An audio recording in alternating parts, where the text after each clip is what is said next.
Hey guys, Aaron here. I hope you really liked my stop-motion horror short film, The Lego Sleep Paralysis Demon. This short film is based on an actual full movie script that I have written down. It's about 50 pages in my Google Drive.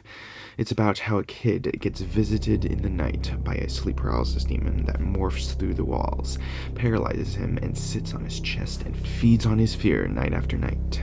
But in the full story, not to give spoilers, when I eventually make this into a full-length feature film, the sleep paralysis demons are just creatures that live together in underground caves. They come up through the dirt and visit lots of people's houses in the neighborhood at night to feed on everyone's fear.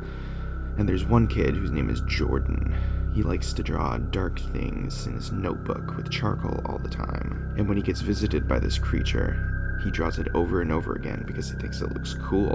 And one night, this creature comes into his room again, and when he feeds on his fear, he only gets curiosity. So he backs up from him and starts talking with him, telepathically, because they can't replicate human speech.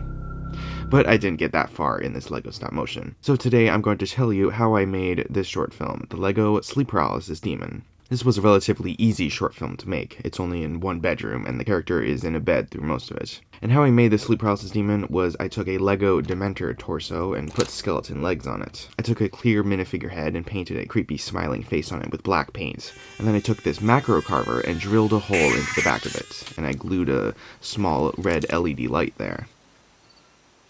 And how I made this shot, the minifigure's arm go out of focus, is something that you can only do in stop motion with a full manual camera. You have to close the aperture the lowest it can go, and then you change the shutter speed to where it looks good. And then you change the aperture one tick more open, and then you change the shutter speed one tick shorter. That makes the depth of field shallower, but the same brightness.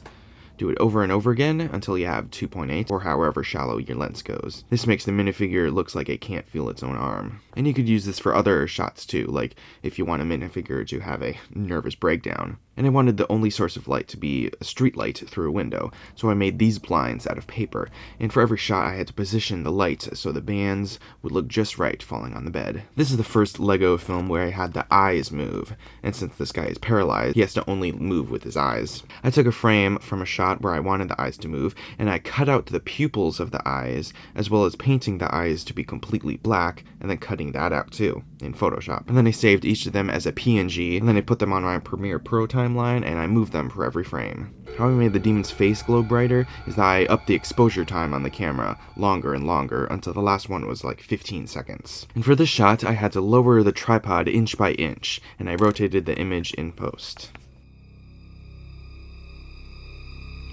But I had to do this 2 times because the first time I didn't move the camera down, so I just zoomed in. But when I zoomed in, the photo was just blurry and pixelated and didn't really look good. And then when I moved the camera down frame by frame, at the end, the blue light of the LED made the red charcoal just look like purple, so I had to color correct that.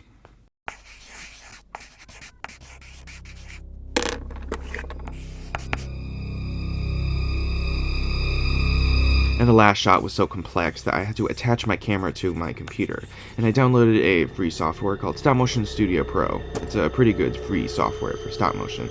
You can download it in the description. I had to take a photo on the computer and on the camera because Stop Motion Studio Pro downloads files at slightly lower quality than the 6K RAW files of this Canon camera. This is the final shot of straight from Stop Motion Studio Pro, and this is it straight from the camera. And of course I had to stabilize it in post.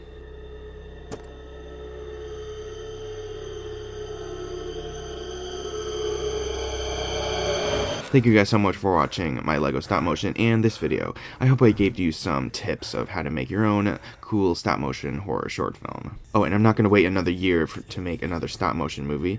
Here's a little taste of what I'm working on right now.